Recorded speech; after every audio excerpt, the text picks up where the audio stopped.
What's happening in the canine industry? For all the latest news, views, and expert opinions, stay right here for the Canine Paradigm. You'll hear from industry leaders, experts, doyens of the industry, learned colleagues, movers and shakers, and the odd randy guest. Get the latest insights and expert advice from both here and abroad from the people in the know. Now, here are your hosts, Glenn Cook and Pat Stewart. And I'm Lofty Fulton, and I'm out of here. It's been so long since we've put a new. We're shit house at it. We're so bad at it. Our poor sponsors. We're so bad at it, and we want to get better going forward. Yes. But here's a quick ad, and then we're going to be better at this. Okay. We're going to be better. Yeah. I promise we're going to be better. Yeah. Except for the buffet. Yeah, fucking Einzelwiener. Tell us about Einzelwiener. He's been in it from the start. If you want a tug, a ball, a slip leash. A slip lead. You know, really, no joke, his slip leads are the best slip leads. They are great slip leads. They are the best. They're handmade. They're hand-loved. Yeah. Do you know there's times where I look at material when we're actually buying things for our businesses and some of them are just shit house. Yeah. Like they're so mass-produced. Jason takes his time. He puts them together properly. Like if you're listening, chances are you're in the industry, you're in the business, you need a lot of leashes, you sell them to clients, blah, blah, blah. Yep. Deck out your staff. The best thing about the Einzelwiener leashes is that he custom makes them. He so does. you can get whatever you want, whatever color, whatever length. Too. Like he's Want approachable. a handle on it, no handle on it, whatever. I had him make that handler pack for me because I got sick of people turning out with shit leashes. Now everyone I train with uses all these perfect leashes. Yeah. So get some stuff from the Einzelwiener. He's been supporting us from the start. We love him. We hate him sometimes. Make sure you're telling me he's a buffet. Yeah. Yep. Canine Pharmaceuticals. Going great. Thank you, people in the United States who prioritize your dog's health through supplementation. I am a walking testimonial for Pharmaceuticals because if you go back, you hear 18 months ago, I was like, yeah, pretty sure my dog's going to die any minute because he was so unwell and got him on the subs and he's actually in the best shape he's been in ages. Narelle's always maintained if it never worked, she'd burn it to the ground. She's just got too much pride and too much neuroticism not to put something to market that she didn't believe in. And the wonderful thing about it is it's working well. The testimonials have been amazing and very heartfelt. Like she gets people who are so agitated and depressed and distressed about the health and the well-being of their dogs. Narelle makes no outrageous claims. She's never said that it's the one thing that does everything for dogs. She just says it's going to help you.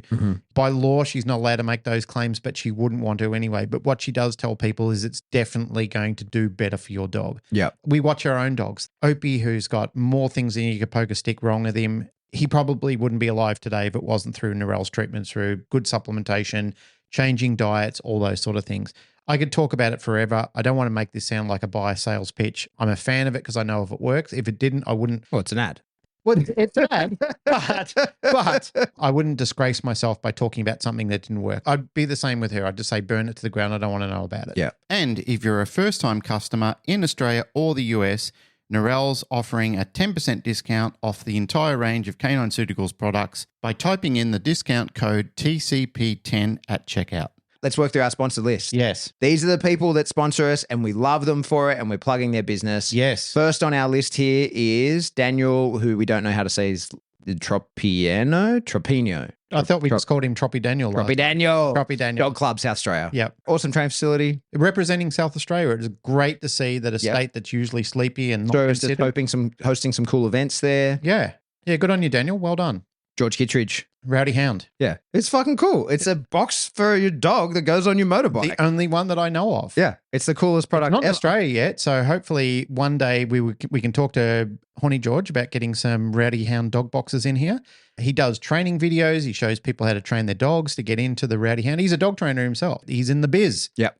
Barbara de Groot. From the Heart Dog Training. That's her. Our sugar mama. Yeah. She's so good. I love She asks Barbara. nothing in return. She just plasters us with love and money. She's very encouraging all the time. Thank you, Barbara. She's a Roddy lady. So what would you expect? Yep.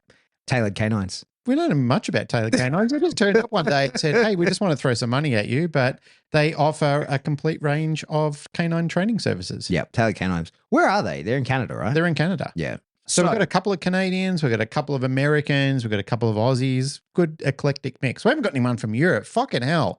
Up your game. But we can't take any more sponsors. So We're bad enough at what doing about what we Birdie? do. Birdie O'Shea. Oh, yeah. So we are plugging as well. Birdie was on for us last week and Yeah. then told us about her webinar thing that she's got going on for Yep. people in the Magic dog of industry. Dogs. Magic of Dogs. So head to birdieoshedi.com, I think is her website, Yep. and you can check that out there.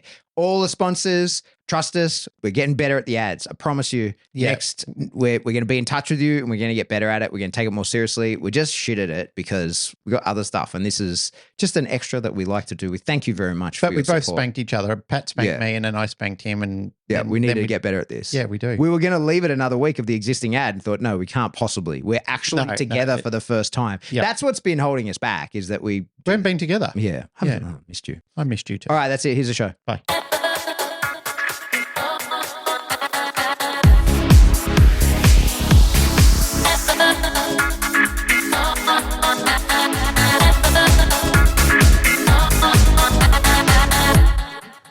Welcome back to the Canine Paradigm. I'm your host, Pat Stewart. I'm joined in studio by my co-host, Glenn Cook.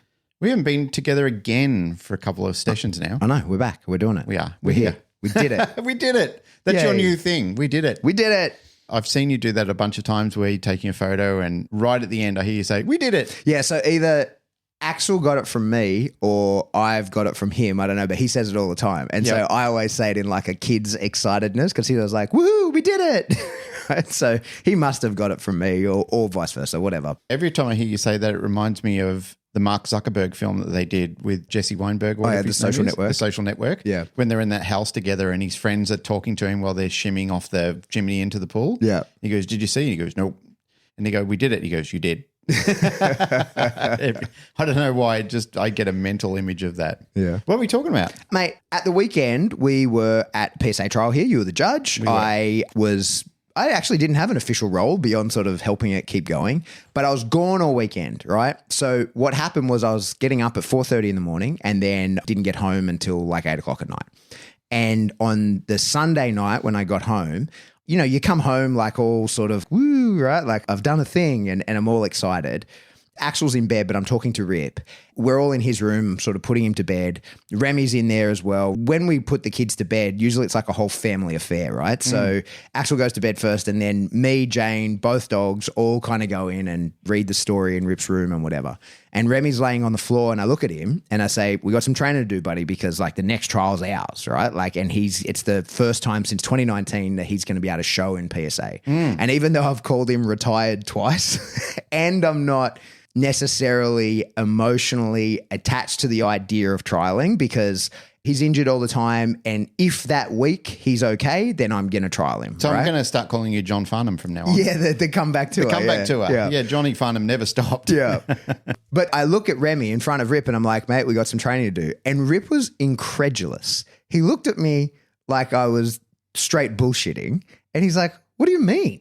And I'm like, well, we got to train because we're going to do this test. We're going to do this trial. I want to close out my level 2. I only got the opportunity to get one leg of it in 2019. We haven't had a judge out here that can judge a level 2 since then. True. It's, it's like over 4 years later, I want to try and, it's 5 years later it will be. I want to try and just get that done. And he was looking at me. He's like proper, genuine confusion on his face. And he's like, you're a dog trainer. And I'm like, yeah. And he goes, and Remi's like my age, right? Because they're almost the same age. He's like, how is he not trained? And I'm like, what do you mean? And he goes, this kid calls me out. He goes, you've had like 7 years, 8 years to train him. Like, how is he not trained?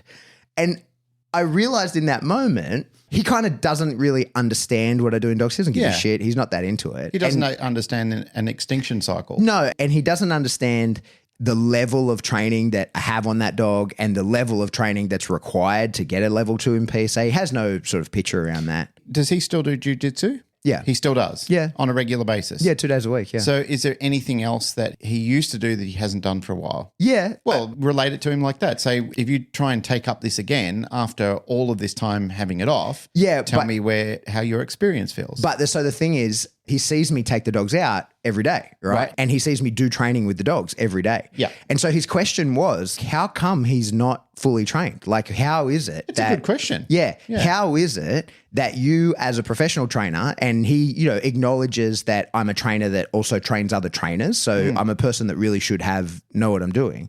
And I was trying to conceptualize to him, like, how do I explain that the dog, first of all, has to have the muscle conditioning to be able to do the thing? Like, he needs to be physically fit enough to be able to get through the trial. Yep. I need to make sure that his body is in tone enough to be able to even hold the positions that I'm going to ask him to hold for those periods of time, like to heal for that period of time, to bite that much, like do all those sorts of things. I'm going to have to keep working physical conditioning. But then also sort of showing him the trial pictures and letting him get things wrong so that I can tell him, hey, that's not right. Then he said, so I sort of start explaining that a little bit to him about like what I've got to do with the dog. And he goes, but how come we don't do that with Valerie? And I was like, well, she doesn't do this stuff. She doesn't do that. So then he hits me. He's like, so she's fully trained. And I'm like, yeah, I guess. And then it occurred to me that I can't, and I had this conversation with someone the other day. I can't even remember the last time I actually told Val to do anything. Like the only thing that I ever, like that is a command that I've actually given to her is get out from under my feet. That's all I seem to say to her. Yeah. Get out from under my feet. I spend a lot of time with her. I play with her a lot. We throw the ball. We play tug. I let her search for stuff. We do a lot of things together. She snuggles with me on the couch, all the things that normal people do with their dog. But she's a dog that I spent a lot of time training, spent a year. We had the whole Val video series thing that was spent 12 months really putting a lot of work into training that dog.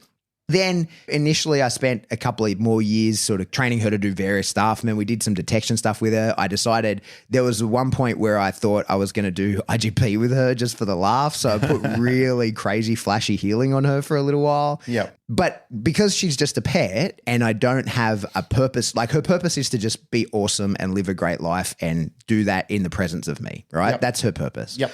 And so she's a fully trained dog. She comes when I need her to come back. She does that begrudgingly sometimes. Sometimes the odd second command has to happen. Like that's reality of depending on the nature of the situation that we're in. She downs when I needed her down. That's something that I really have rigidly maintained, but I imprinted very heavily as well. It's one of the things that I think is super important for a dog, that at distance, you should be able to just stop them dead in their tracks to keep them safe, right? And she just kind of lives the life in parallel and effortlessly next to me. So it occurred to me to think about what is a trained dog. I was mid-discussion with Rip explaining to him that, well, there's no such thing as a trained dog. Dogs are always learning. They're evolving. You have to maintain these things. If you don't do things often enough, their conditioning falls apart. They can go extinct. Like all these different things. And then when he references it to Valerie, I'm like, oh, no, she's fully trained. I'll never do any training again. In total contradiction to what I had just said to him about Remi. Now, of course, they're on different things. Like Remi is training for a title that is very, very difficult, very hard to achieve title. And Val's just living her best life being a pet dog. But it occurred to me that I've been saying for a long time, well, there's no such thing as a finished dog. But there probably is. And I think that I wanted to just sort of explore and discuss the idea of like, when does training end? Does it ever end? And why would it end? What's your thoughts, sir? I don't think it ever ends. I think it reduces. It reduces to necessity over need. If anyone's listening to that, they're probably thinking, hey, you just said the same thing in a different way. If we cast our memory back to when Dave Croyer was on the show, I was listening intently to him because he's a person that's been very heavily involved at high level sport dog training. World champion level. World champion level, super coach, all-round nice guy. He also reminded us that there is going to be a time where he's really looking forward at being done with it and having a dog at liberty so he can just enjoy the dog's life.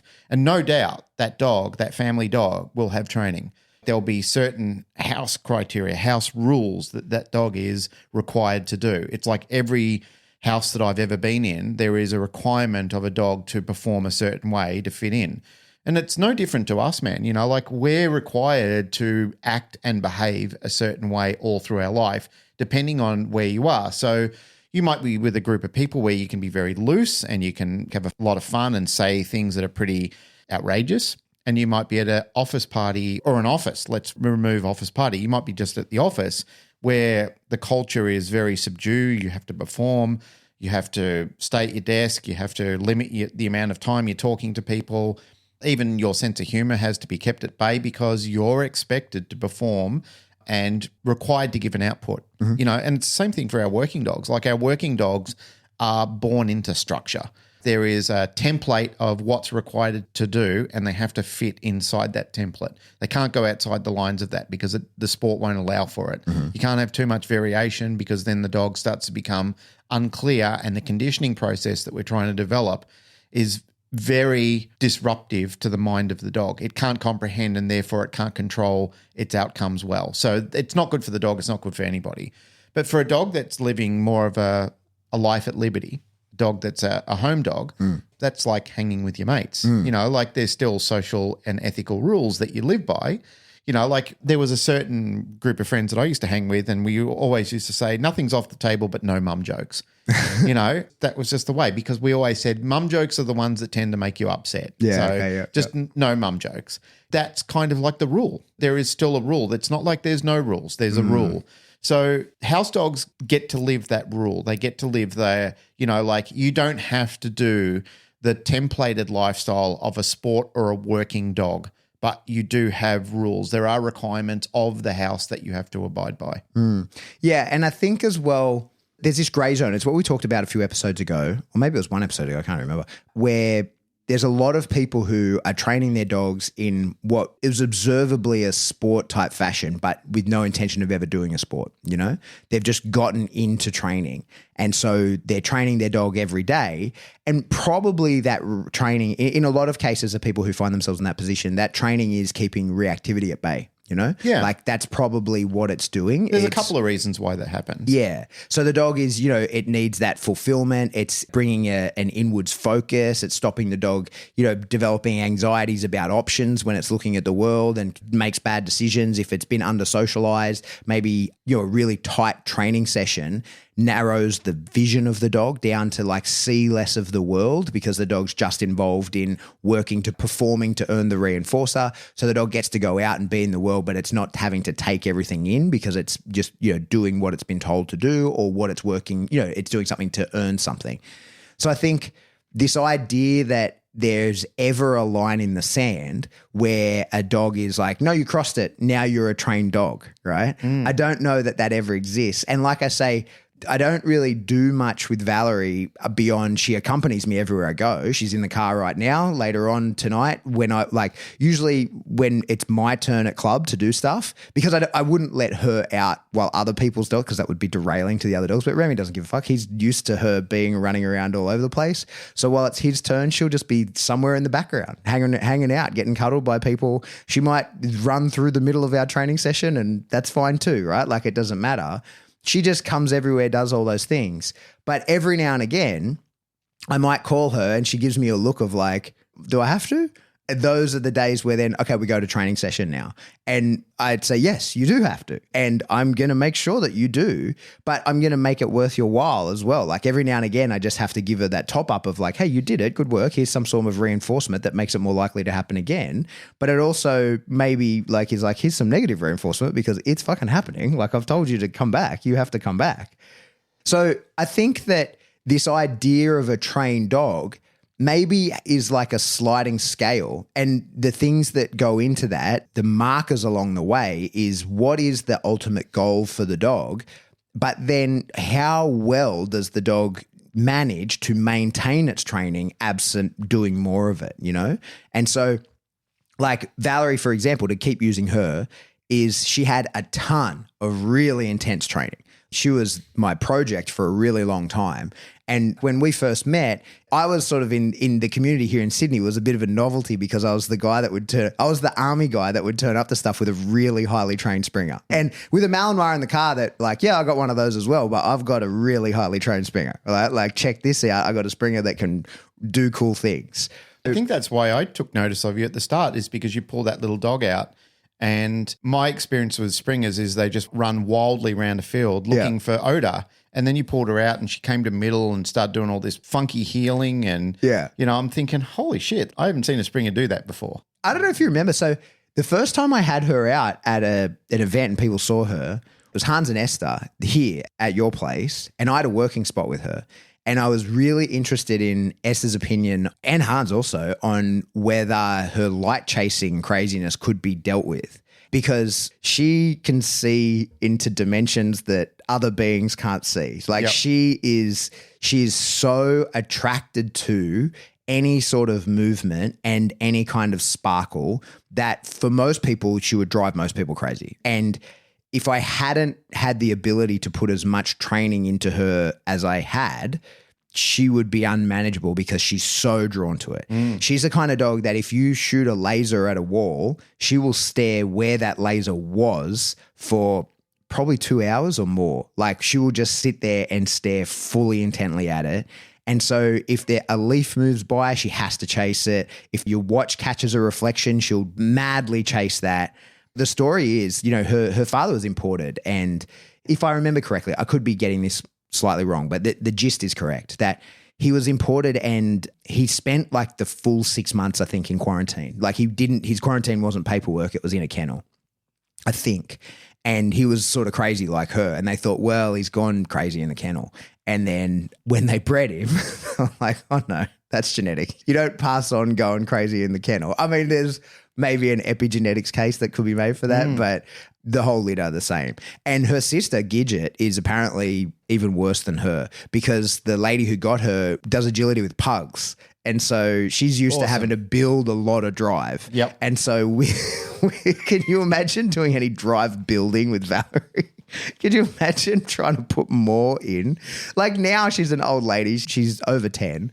She's still more than most dogs at 10. But remember when she was young, man, she was off tap. Like she just wouldn't stop. Her greatest joy in life was being allowed to run free on the oval and just sprint for 15 minutes, like flat out around 5 acres. Yeah, and she would just burn nonstop, like nose to the ground, following scent at the speed of light. I got that working spot because I was really interested in Esther's point of view. And so I brought her into the space in there. I said, hey, look, I've got this problem with this Springer. She chases dust and light and anything that moves. And I showed them her doing it. And she's in that room in front of, however many people, the 80 people or whatever, and all sitting around in a circle as she's like desperately, there's a whirly thing on top of that is casting a shadow onto the ground that she's then like barking at and slamming her nose into the ground and all kinds of stuff. I remember them sort of saying like, well, it's going to be a very difficult thing to even manage control through. I was like, oh no, that's not an issue at all. And just called her back to me. We're like heeling around in the room, doing a whole bunch of different impressive stuff for a 1-year-old Springer. And then when I tell her like, okay, we're done, she just flies back over to that spot.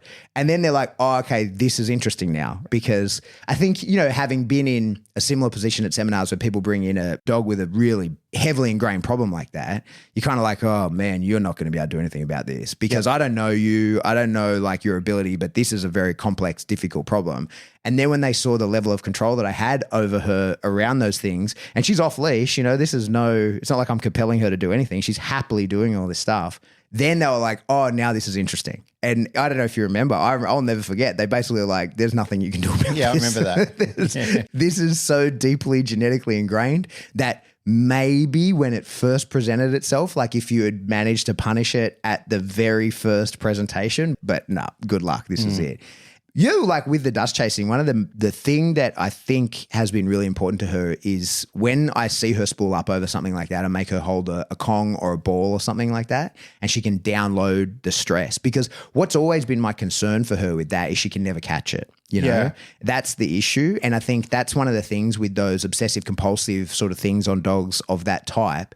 They can never catch the dust. They can never catch the light. They can never catch the laser. When you can get to it and hit it as much as you want, there's no satisfaction. There's no end to it. And that's what spools her up. I'm about to go into a TV show reference. Oh. Have you ever seen the show The Good Doctor? I'm aware of it. I've never really watched it. The character plays an autistic doctor.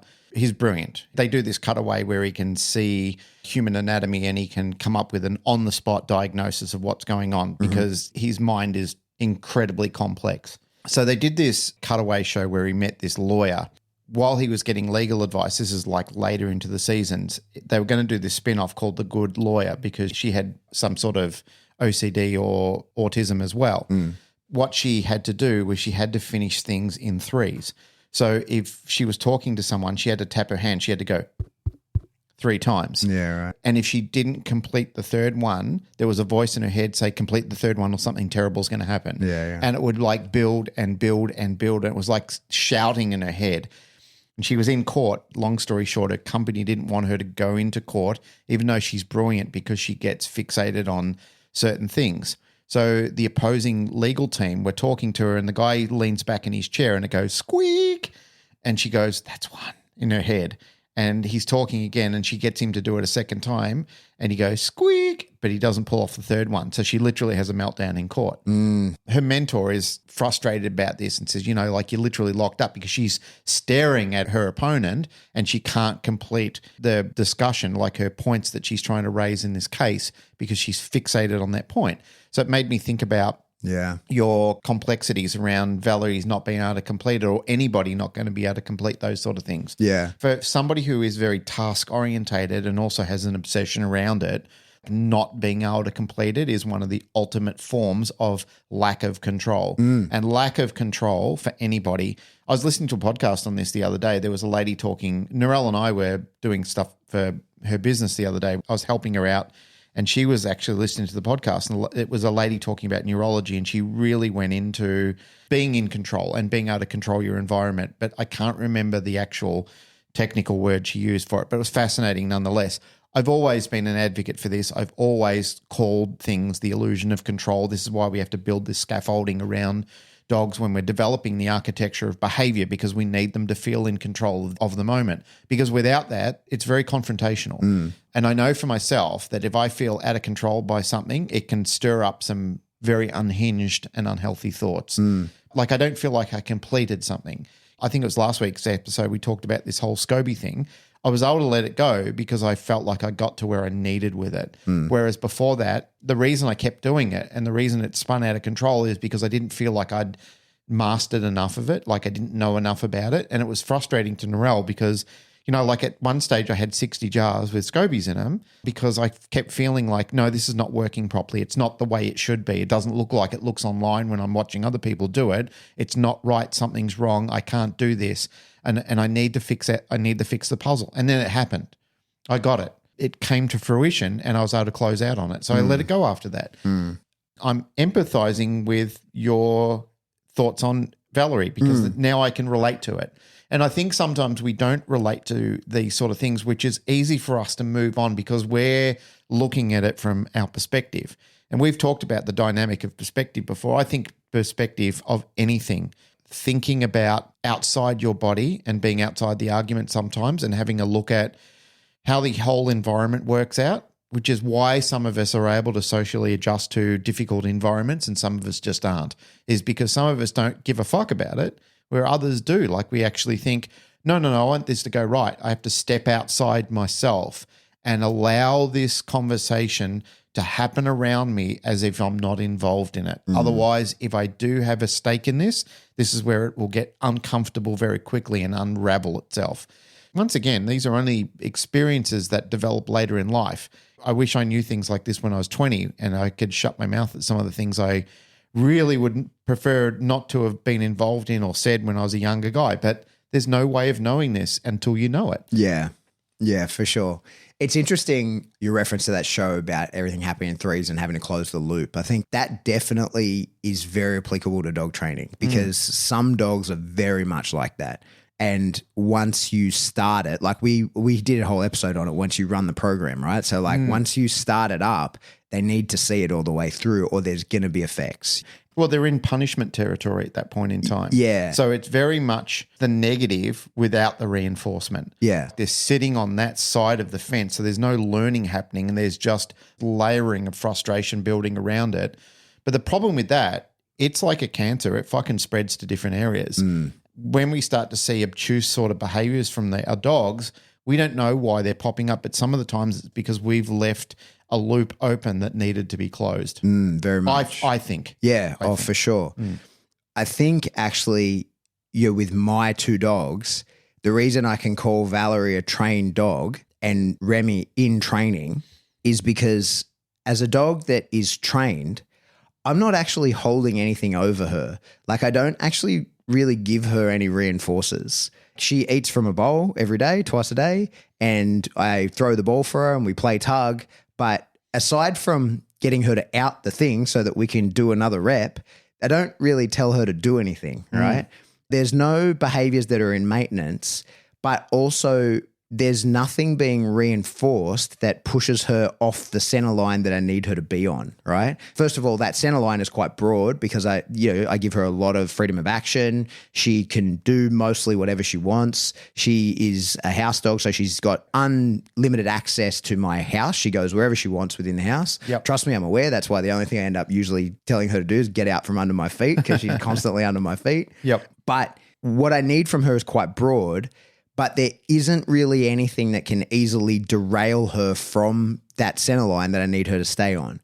Whereas with Remi, because his center line that I need from him is very narrow and he's so drawn to certain things, whether it's just the gameplay, he still obsessively chases birds given the opportunity. He's so drawn to the decoys in the bite work. He's so repelled by people. So in a group setting, he never would sit with a group of people. He'll always sit by himself. Usually at club, certainly when we train at my place, he goes last and then he stays out and we all sort of talk. And if anybody else's dog is out last, the dog's in the group. The dog's like, wow, I'm part of the gang. I want to be here. Not a chance for my fucking dog. Not a chance. He's on the outer of the group. He doesn't want to hang out with people. So he's so drawn to some things and repelled by others that those really heavy draws are very easy to take him off that center line of where I need him on.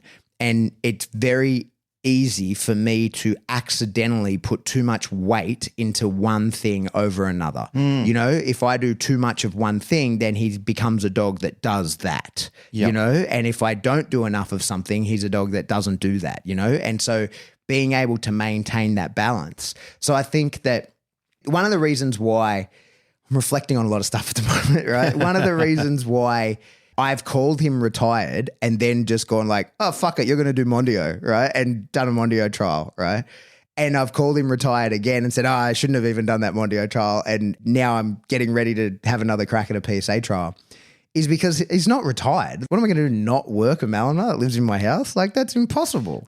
In the discussion you were having before, listening to some of those points you were making about his retirement, moving him in and out, he's never really left the scene. Never. He's where if you look at Val has been wound down. She has no longer been required to do those sort of things. And I think you gently allowed those springs to unwind with Val, whereas with Remi, it's never been the case. No. You kind of played the sporting dog hokey pokey with him. You've taken him out, put him back in, taken him out, put him back in. But he's never really been out, he's still been, if there's a decoy that needs to show something, I'm going to do it with Remi. If there's a certain skill I want to show somebody, I'm going to pull Remi out and do it. Exactly. So he's never really looked at it like, I'm out. Yeah. Or this is winding down, like you're just reducing everything and literally suffocating all the other behaviors. It's kind of like, if anything, it's been that he's done more of and he's had more endurance added to it. 100%. And exactly. So, all year he's been training decoys. Yeah. So he's been just doing bite work. Yeah. Right. And he's happy to do it. And he's happily just biting the shit out of people. But I then am like, well, I can't have a dog. I can't have that. I can't have a dog that does nothing but bite work or I'm going to lose fucking control of this dog. And I need to maintain total control of this dog. So I have to continue to do the obedience because I'm doing the bite work. He's Malinois. Whether his body's falling apart or not, he still has the same amount of drive. So I have to find ways for him to be able to express that drive, even when he's injured. For a short period of time, I can lock him in the box, but that's not sustainable. He'll go crazy. And in order to keep him happily living in the house, I have to keep challenging him. One of the things that intermittently at my home, a pillow will be destroyed, right? And Jane always blames Remi straight away. And I'm always like, I don't see that. And it's never happens when someone's around, right? We'll come home and it'll just be one of the corners of the pillows will be chewed out. And Why don't you get a cam? Well, we did. Guess what happens? Have a guess to the process of how pillows get destroyed in my house. It would probably be a team skill where they are prompting each other, like who goes first. I would probably say that Val and Remi both equally know that it's off limits, but also the forbidden apple of it is enticing and they both want to have a go, and then one does it and then they go, fuck. Close. Okay. Remi does the zippers on the pillows when no one's around. He bites with his tiny little front teeth, the zipper, on the pillowcase, like, you know, the sofa pillows, right? Like the ones that you throw around, the throw pillows, I suppose they're called. He will get to the zipper with his front teeth, lifts that up and just zips it back and forth, right? Yep. It's like a challenge he sets for himself. But sometimes the way that, you know, the zipper's put back away, either by him or by me, you can't get to it. And he gets all frustrated at it. And then tries it's like, to chew it out. Well, then fuck you, right? And he'll attack at it. And then Valerie's like, yeah, we're fucking up pillows. And comes running in and finishes the job. Yep. So she basically like steals it from him. And once he's got it going, she then is like, yeah, let's tear it apart. And then the pair of them, I've got the footage of it. The pair of them then like within, you know, it's 30 seconds of madness. And then they both don't acknowledge each other. In the footage that I had, Valerie goes upstairs because she's like, oh, I can't even be around it. Like she takes herself upstairs and Remi gets back on the couch and is like, pretends it never happened, right? And so that's, I think, an interesting insight into their lives is that he has to be challenged. And if I don't challenge him enough, he will challenge himself via undoing the zippers on the pillows. Like he's like, oh, this is entertaining. This is a really difficult, precise task that I have to put myself through and figure out how to do. And if for whatever reason he can't pull it off, it's actually a really good example of he gets what is quite appetitive to him. He enjoys it, becomes frustration. Frustration becomes aggression. That aggression ends up in destruction. If you could look at it from a more pack look, once he kicks into that level of drive and starts destroying something, Valerie, who is happily running around in circles, not biting anything, just goes, fuck yeah, let's destroy shit together, right? And like the groupthink takes over the pair of them and they wreck stuff. So I think it's a fun conversation, and especially to really try and understand your dogs. I think that for us as trainers, that's one of our main goals, is to really be able to get in the head of our dogs and understand, like, how come you do this stuff, man? And not just at the surface level. And we've all been in people's homes and they attribute a lot of, you know, their dog's behaviors and their dog's eccentricities to things that we know are nonsense. Like the classic that every dog trainer's had is, my dog's protecting me. And you're like, he ain't protecting shit, right? He's terrified. He is protecting himself. As soon as you drop that lead, he's the fuck out of here. He ain't protecting you. That is for sure, right? We've all been in those situations. 100%. But we've been in people's houses where they attribute the peculiarities of their dog to various things. Do you know why they do that? Well, it's the need to fill the gap in knowledge, right? Well, that's right. It's the limitations of their knowledge. Yeah. That's why they're calling you in as the expert, is because they've come up with this wild summary of events to try and explain away why their dog would do this audacious style of behavior. You know, like I went and did a lesson the other day where somebody brought a rescue dog into the home, and the dog that is their baby, they were very upset about the way the two of them were behaving, and they came up with some theories. And as I said to them, this is a management system that you go through, because they were asking me a bunch of stuff. And I said, it's the normal question everyone asks. Why does the dog do that? Like, why is it doing that? And I said, that's why we're here. Like, we're here to discover it. And I said, sometimes I don't know why that dogs do certain things until I observe behavior over a period of time. And I said, really, for us, that's the only model that we can actually work on. Is we can't actually get the information out of their head. It just doesn't appear to us that way. It appears through the actions of behaviors. And I said, and when you see it replicate enough, but you see what's triggering it, like the stimuli that presents them with the thought process to eventually behave that way. And if you're just in the right angle, it's like photography. If you're just at that right angle, you'll get the best picture of what you're trying to take. But if you're at the wrong angle, it can all be fucked up, and then you can start theorizing about things again. And I said, as dog trainers, we come up with theories over periods of time. Like there's been times where I've theorized over things that I've seen dogs do, and it's been wrong because I've just been at the wrong angle of thinking. I haven't seen the behavior present enough times or seen the eliciting stimuli there that's getting the thought inside their head. Yeah, it's quite a remarkable process when you're actually watching people working and thinking and trying to structure everything to try and get some clarity and calm. Because you know why? They want to be in control. And that's where we circled back to before, is because the more you think about it, when people feel out of control with anything and dogs feel out of control with anything, it really leaves that loop open, and it causes a lot of fuckery in how you think and interact and develop relationships and everything, because the loop is open and it's just sucking all the oxygen out of the air for you. So instead of thinking about, oh, I can move on now, you're not thinking about moving on. You're thinking, I can't fucking function because this loop is open and all my scobies are fucking failing. Yeah. One of the funniest ones, I don't know if I've ever spoken about on the podcast, I've certainly told a lot of people, is just looking at the way my dogs interact with each other in the home. Valerie kind of rules over Remi most of the time with a bit of an iron fist, right? She really keeps him in check. And one day we were in Rip's room. I think me and him were building a Lego thing or something like that. Valerie was in there with us, and I could hear Remi walking up the stairs. The way he was coming up, I knew he was coming up with fuckery on his mind, right? Like, because it wasn't just a normal walk up the stairs. Like, he kind of trotted a little bit up the stairs.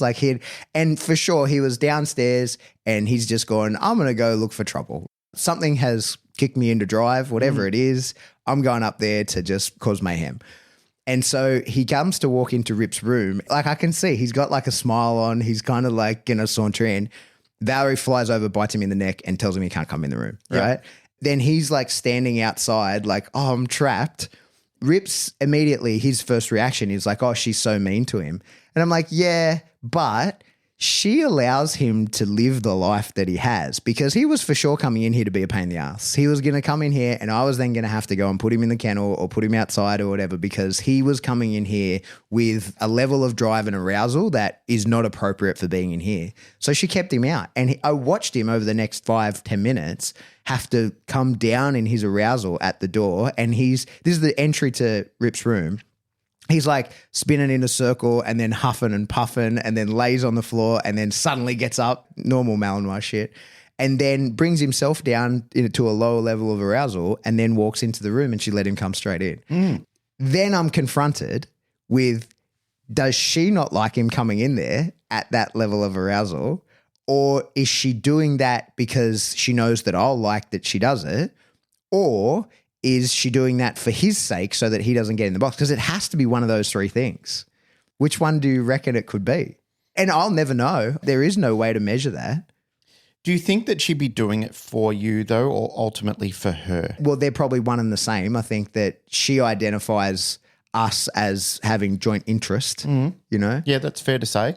Usually it's always for the sake of the dog. The more that I came to terms with that, because, I mean, I was stuck in that camp as well, where I used to believe that my dog did things to make me happy. And I think they're very compassionate and complimentary in a lot of ways, but I also think ultimately they are very selfish. You know, like they kind of think, well, this makes me feel good, so that's the way I'm going to do things, because that closes my loop in that sort of situation.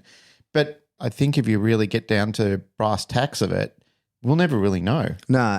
And it's interesting, those three diagnosis points that you put up together, like to think of three ultimate pillars of why would the dog think of it, because they're all very rational reasons why she may have done it. Yeah. My feeling on it is that she's like, hey, you're going to wreck a good thing. That's it. I think that's as far as she thinks ahead. Right now, I like how things are in here. And you're coming in here. And especially if she's experienced that before. Yeah, like if there's been... Which she has many, many times. Yeah, and that's fair to say. I mean, because ultimately that comes back down to selfishness. This is the vibe I like and you're going to wreck it. Yeah. I mean, we do that to each other too. I have worked very hard to keep people out of groups before because I know they're going to fuck the vibe up. Yeah. I've thought, I don't want you in this group. Yeah, things are good. Things are good. We're all getting along fine. Everyone's happy. Like you will be the outlier that will stir the fucking shit. Like you shouldn't be in this group. But it's interesting to me, right, because I don't group punish them, right? So if he had come in and been a pain in the ass, it's only him that gets taken away. Yeah, she but gets the vibe stops. Exactly. Like that's the thing is then instead of that like little family huddle and the harmony, like everybody scatters and moves out of the room. So it's not directly associated with any direct form of positive punishment, but ultimately it's negative punishment because she thinks I was nice and chilled and I was meditating and I was in the room and everything was nice and huddled together and we're all having a bit of love time, and now this fucker comes in the room and every time that picture is presented, the whole family disperses. So that the gathering where I was sitting at everyone's feet and people were stroking me with their foot or something like that, that's gone. Like that's not going to happen because this motherfucker is coming in with that attitude. Yeah. It's very possible. Yeah, that's what I think. But so to round it out, as I think about all these interactions between my dogs, the way that they work in and out of drive, the way that they just live with me, the way that they go places with me, the things that I do with them causes me to think, because I can really only get deep into the thoughts of this stuff with my own dogs and then infer it to others because they're the ones that I spend 24/7 with, is that I think a trained dog is once that dog hits a level of balance, the training stops. Right. So like once the dog just fits the level and if life changes, then so too the training has to restart. Right. And with Remi, because he's not a dog that's really going to be capable of ever doing nothing, he's so drawn to so many things. And the way that he's drawn to them can be dangerous. Right. Not like he's a dangerous dog, but he likes to fuck shit up. Like he's a lot. He's a Malinois, right? Yeah, like all Malinois needs to put his energy somewhere. Yeah. Like he's a Malinois. That's what they do. And so he will perhaps, so long as his drives are what they are, will never be a trained dog. He will be a dog in training. I will constantly, if we're bowling, we're hitting off the, what are they called? The rails on the gutter. Like he's bouncing side to side. And I have to keep like a bounce off one and he's in the middle for a little while and then he'll bounce off the other. And I am those rails that has to keep course correcting him into being what I need from him to be because he's a dog that has so much draw to things. And I think that, he's an extremely stable dog, but he's still very drawn to things. So pick that template up is that if you have a reactive dog, if you have a dog that has some really strong urge that needs to be met that you can't do within your home and within normal training. So like you've got a Kelpie that wants to herd or, insert thing here of dog that must do. You got a Pitty that needs to pull things or whatever it is. You're constantly going to be doing those things so long as the dog keeps hitting the gutter on either side. And it's only so long as that the ball is just sliding down the middle of the aisle that, like it is with Valerie, that I can then go, well, that's a trained dog. I have the training that I will need. But if I were to move, if my life were to radically change in some way, then she would be back to being a dog in training because now I have to start adjusting the way that she does stuff. She's going to be hitting those gutters and I need to be making sure that I keep her within that center line. So I think it's relevant not just to what you're looking to achieve with the dog would determine when you can say, well, that's a trained dog. There's no further training required. Not just what you're looking to achieve, but also what the dog is drawn to and how it's drawn to it. Those are the main two factors that are going to go into deciding, is my dog a trained dog or is my dog in training? Look out. Here comes a guitar association. Do it. Every time you think you've got somewhere, there's another door to open. The only reason I brought that up is because I know that every time we kind of think that we've got our dog to a level, that's only one floor of a multi-tiered skyscraper. Yeah. Let's not say we're going to get all the way to the penthouse, but the penthouse is the potential. Like if you look at the model and you're thinking to yourself, we could go this far, there's going to be some things that will limit that along the way. Like it could be the genetics of the dog. It could be time that you're putting into it. It could be your training director. There could be a bunch of things. The reason why you might never hit the full potential of that ceiling. So what started off as 50 floors might get to 43. Still very good. The point you made before about the trained dog versus a dog in training, I like that. That sent some gears spinning in my head when I started thinking about that. We often relate to the experiences that we have with our own dogs. A lot of yours are with Remi and Val, and I'm currently watching Randy go through some frustrations and some madness at the moment, and especially on Thursday nights when he can hear the dogs here. He digs up the backyard, he picks up rocks, and he starts carting rocks around. And he's been doing this a little bit more and more lately because he really feels like he's been benched. There's not much I can do about that because I can't really. Because he's been benched. Because he's been benched. There is no getting Randy out and doing cool dog working stuff with him anymore because he's at the stage now where he'll break his teeth. Yeah. He will hurt himself. He's not walking properly when he runs and he comes to a halt. Randy was noble and agile and tough and very, very strong dog. He's a fraction of that now. But so am I compared to who I used to be when I was in my 20s and 30s. Like my capability now is very different than what it used to be. The pain that I feel over certain things now, just going out and getting into, well, not getting into fights, but being involved in sporting fights and stuff like that.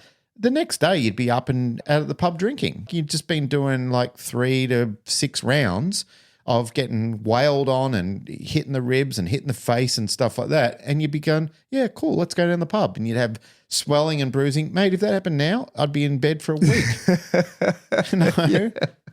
I'd be in bed for a week. So I accidentally stayed up too late the other day and it took me 4 days to recover. But it happens, right? Like the things that we used to be able to do, even on the weekend doing the judging for the day, I stood for like 8 or 9 hours in the paddock while I was assessing dogs and walking backwards and forwards between all the routines and going into the admin area to do all the adding up and signing everything and stuff like that. Man, that night I stayed with Casey. He hired this little bungalow sort of thing and we bunked together.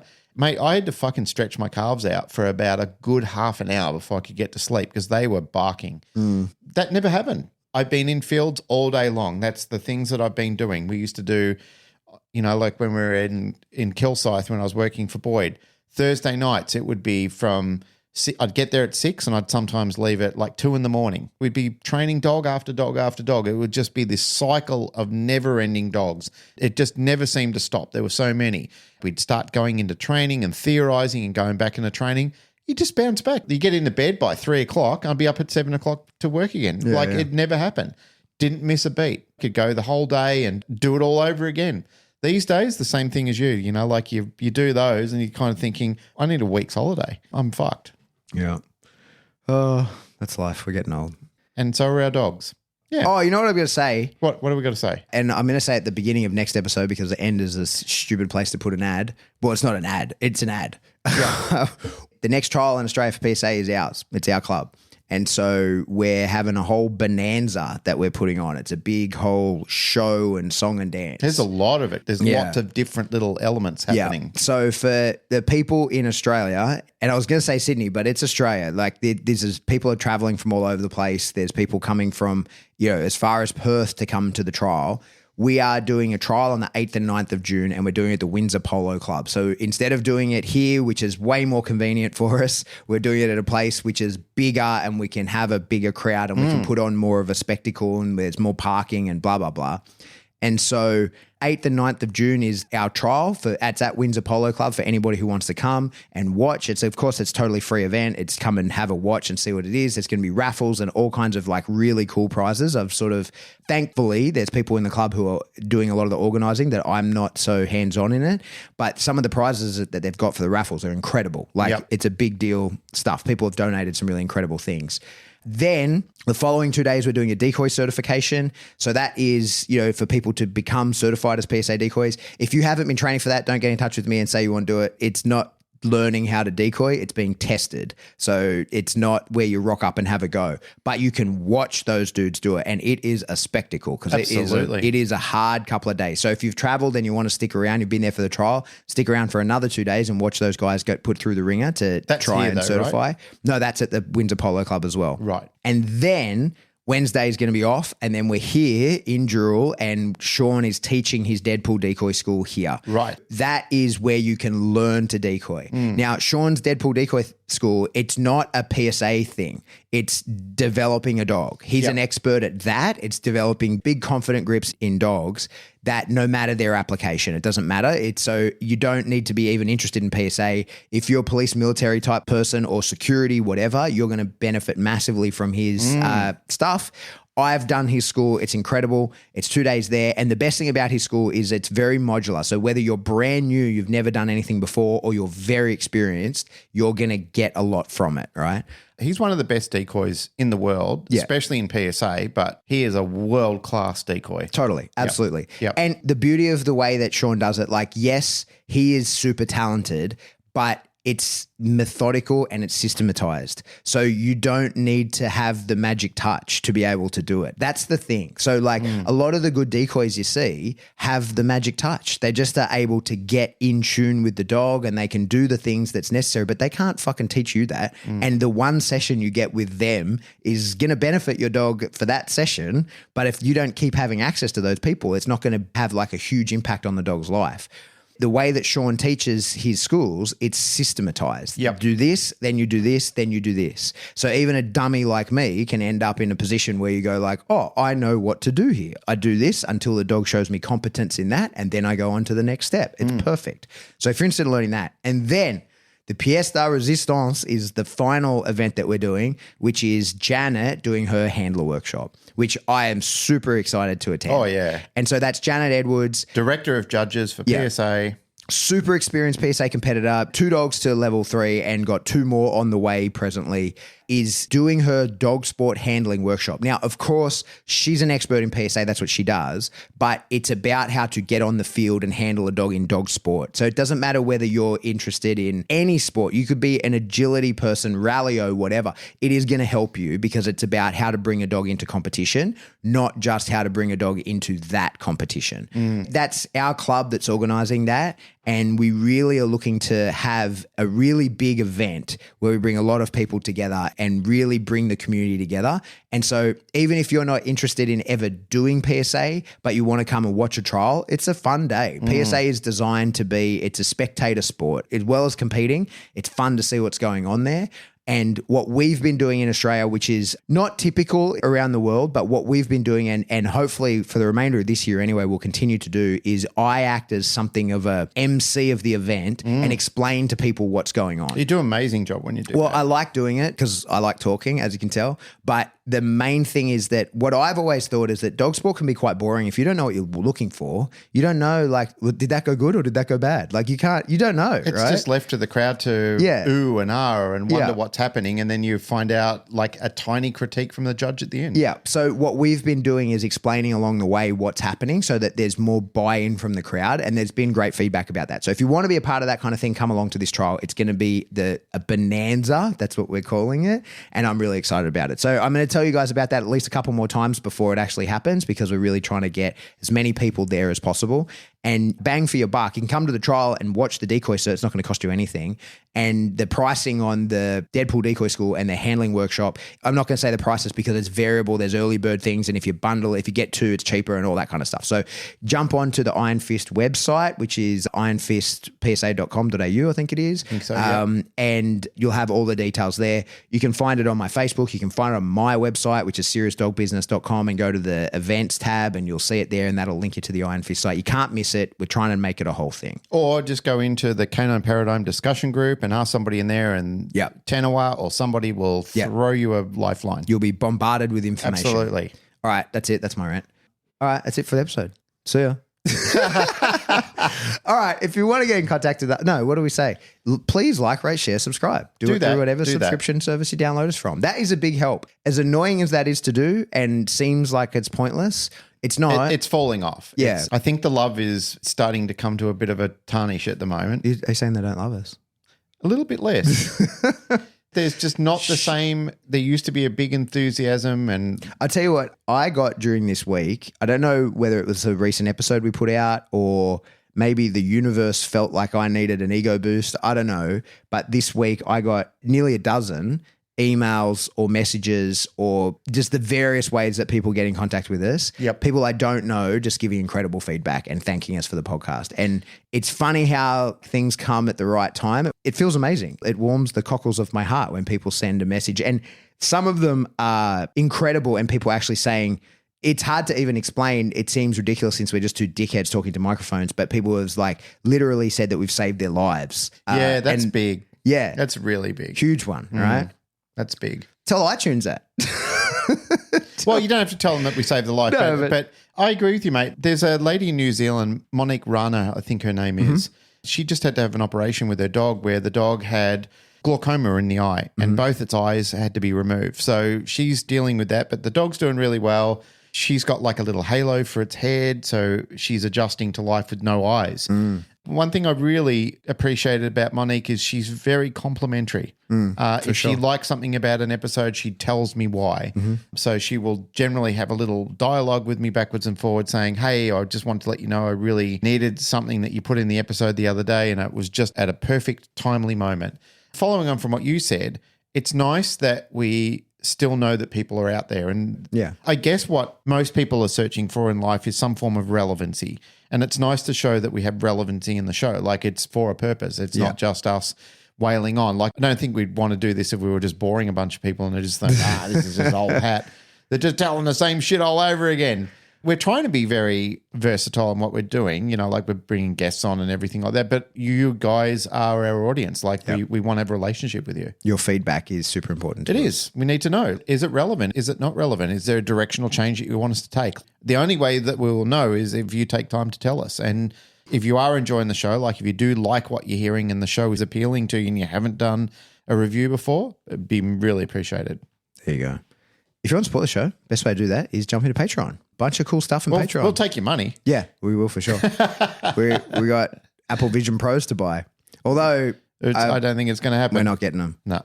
And I found out actually the one thing that I really wanted to use them for, you can't use. Oh, really? What? To edit in Final Cut, just what I use to edit video, you can only clone like a single screen. So you can have as big a Final Cut screen as you want, but only a single one. So you can't do multiple screens. Nah, and I is that going to be fixed in software? Probably, but I like having 3 different screens. That's why I've got the setup that I do, because then it's just easier. And so you can have one giant screen, but you can't have multi-screen. I think the thing with Apple Vision Pro, this is now the Apple Vision Pro podcast, is I don't think that's for us. I don't think it's a consumer product. I think it's a developer product. I think that Apple went, hey, here's everything that a headset could have. Yep. They've put it to market and they've gone, you guys figure out what the fuck we're going to actually do with this Make stuff for us so we can make a better version. Then Gen 2 and Gen 3 prosumers. will be specialized for whatever you guys figure out is the way to use this thing. Make apps, make games, make things.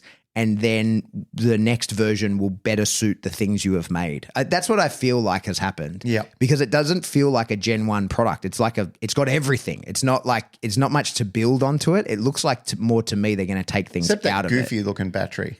Yeah, well, that's for sure. That's weird, and that it's such is it like 14,000 milliamp? What a weird, it's just what a weird sized battery to It's have. an inconvenience that you've got to put in your pocket with a great big lead. But I mean, what's the alternative? You wear it on your head and more weight. Well, the Oculus, you can do all that. Yeah, but it doesn't have the same computing power. Anyway, we want them, so we're never going to get them. So just like if you need to, go into your trust fund or anything like that and just delete a bunch of cash out of that and deposit. Patreon. Stick it in Patreon. Just say, look, it's just a love gift. Yeah. Here's the one wheel of your Lamborghini. My brother has a Lamborghini, right? He actually has multiple. And he's a car guy. It's his thing. It's what he does. And I was super tempted one time to get out of his Lamborghini and do like a big thank you to Patreon for buying me the camera that I'm filming this on. Well, that's funny you say that because I go to a meeting at the people who own the company. Their father has a car dealership in Sydney called Scuderia Graziani. Oh, yeah, I know that. And if you ever want a really nice luxury car, go and see Tony at Scuderia Graziani. Great guy, and the cars are exceptional down there.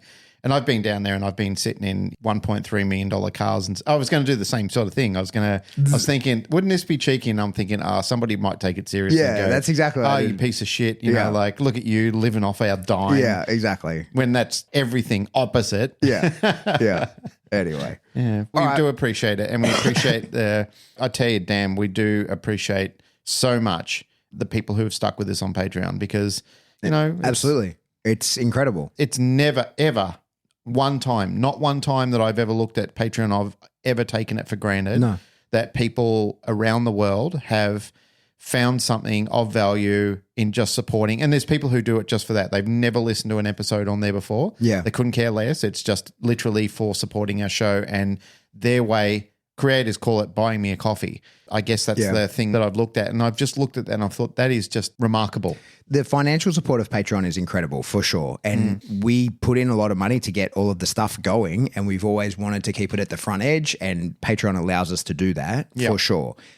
But the financial support, I love it. Absolutely.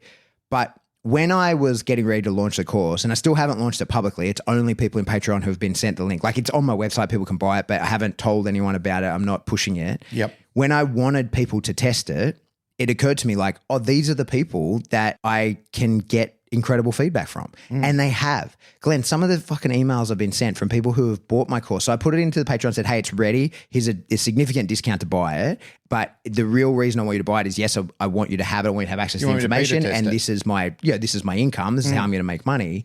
But I want true feedback. Yep. Mate, some of the emails I've gotten would have taken hours to write. Yeah, remarkable. And people with like screenshots and little things like there's a spelling mistake here, but some of them even incredible detail of like the landing page after you buy says check your inbox for login details, but then the actual email that come doesn't have the word login details. So like they even went to the details of like, well, if I couldn't find it and I was searching for it, I would search the phrasing that you used here. And so really fucking poignant feedback that would have taken hours to do. Geez, we've got some amazing people. Incredible, mate. Incredible. Incredible. I love that about them. Yeah. I appreciate you guys more than you could ever know. Thank you very much.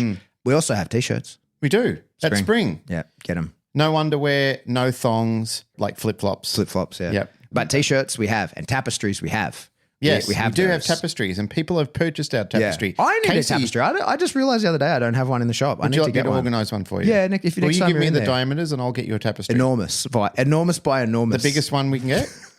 Like the one we've got in the one we've got in the shed is like fucking enormous. That's the biggest size. Yeah, I don't know where I'd put that though. Yeah, maybe I that's need a smaller one. That's what I'm saying. Get the diameters. Yeah, okay. Casey's got one in his Yeah, he's shed. got the biggest one. Yeah. All right, so do that. And if you want to get in touch with us, best way to do that is to jump into the discussion group. There's always interesting stuff happening in there. That's really the only place in Facebook that I use very much. Yeah, it's the only place that I go to regularly. That and the Dog Trainers Lounge. Yeah, there as well. They're the only real two. I feel like we fucked them up a little bit. Did we? Yeah. How? Like, I think after Tracy was on the show, there was a big influx of people there, and I've seen they got it under control, but I feel like we might have driven some Just let the madhouse go in there. Maybe we spun a shut light on. Sorry about that, Tracy. But jump into the discussion group, or if you want to get in contact with us directly, shoot us an email. We are info@thecanineparadigm.com. Love you. Goodbye.